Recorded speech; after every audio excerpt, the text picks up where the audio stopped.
इसका मतलब ये हुआ इन 248 सीटों पर जिसने फतह हासिल की, सत्ता से कोई दूर नहीं कर सकता उस पार्टी को। इसीलिए पूर्वांचल रीजन में किसे कितने वोट मिलने जा रहे हैं, जल्दी से अपने दर्शकों को बता देते हैं कि इसी वोटर का सर्वे क्या कहता है। 41% बीजेपी प्लस को जाता दिखाई दे रहा है। पूर्वांचल में 35% एसपी प्लस को वोट जाता हुआ दिखाई दे रहा है और यहां पर 12% वोट के साथ बीएसपी तीसरे स्थान पर है और कांग्रेस की स्थिति यह है कि 7% वोट कांग्रेस की झोली में जाता दिखाई दे रहा है। साप्ताहिक सर्वे में 5% अन्य के खाते में जाता दिखाई दे रहा है, यानी कि पूर्वांचल में बीजेपी प्लस को बढ़त दिखाई दे रही है।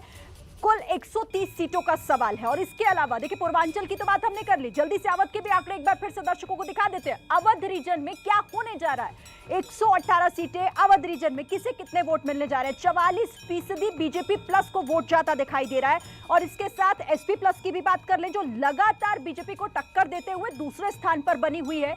31% वोट एसपी प्लस को जाता दिखाई दे रहा है। अवध रीजन में 9% के साथ बीएसपी तीसरे स्थान पर है, कांग्रेस 8% और अन्य 8%। तो ये 248 सीटें दोनों रीजन को मिलाकर और दोनों ही रीजन में यहां पर रोमाना बीजेपी प्लस को बढ़त दिखाई दे रही है।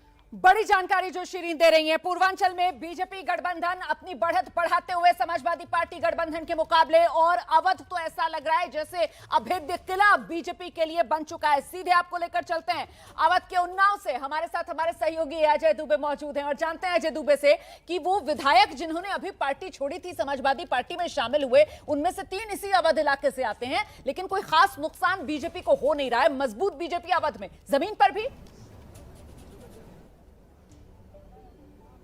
निश्चित ही ये आंकड़े और इन आंकड़ों के अलावा जिस तरीके से पूरी भूमिका बनकर आई, असर ये रहेगा। माना जा रहा था कि डेंट होगा, लेकिन आंकड़े बता रहे स्थिति क्या है। हमारे संग मौजूद है दोनों ही पार्टी के नेता, कार्यकर्ता, आम लोग।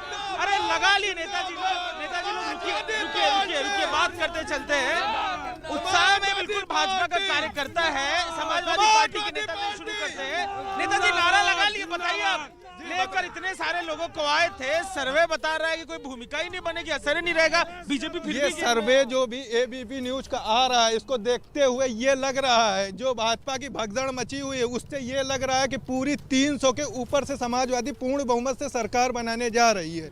और ये मान लीजिए इस बार साइकिल का पूरा दौड़ है और साइकिल पूर्ण बहुमत से सरकार बनाने जा रही, क्योंकि हम ना हिंदू मुस्लिम ना धर्म के राजनीति पे आते हैं। कुल मिला के हम लोग किसान विरोधी, व्यापारी विरोधी, छात्र विरोधी और जो नौजवान बेरोजगार घूम रहे उनके मुद्दे। ये सपा के नेताजी इतने मुद्दे गिना दे रहे हैं, जमीन पर क्या है भाई? उन्नाव का नेता लोग आ रहा है, आप लोग से क्या फीडबैक दे? जमीन पे जो कार्रवाई होगी वो अभी 10 मार्च को आपके सबके सामने आ जाएगी कि भाजपा ने क्या काम किया है, क्या काम नहीं किया है।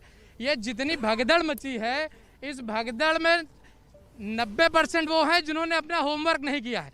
सारे लोग जिन्होंने काम 5 साल किया नहीं, सिर्फ घर में बैठ के मलाई काटी है, अब उनकी टिकट यहाँ कटनी है। आज 21 नए चेहरे आए हैं।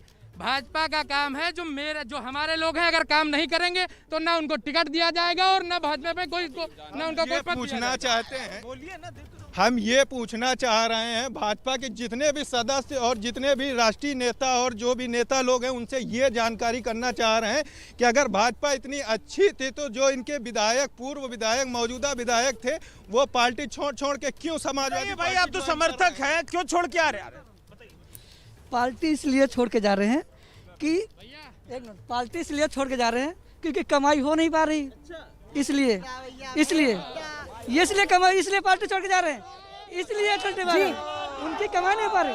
और सुनो, एक आप कमाई करवाने के लिए लेके आए थे जी, भाजपा में दलाली नहीं चलती है, ईमानदार विधायक चाहिए। बोले दलाली नहीं, तो क्या 4.5 साल से क्या? एक बात कहना चाह रहा हूँ, सिर्फ अभी तक इनके पास थे तो सोना थे, और अब जब वो पार्टी छोड़ कर चले आए हैं।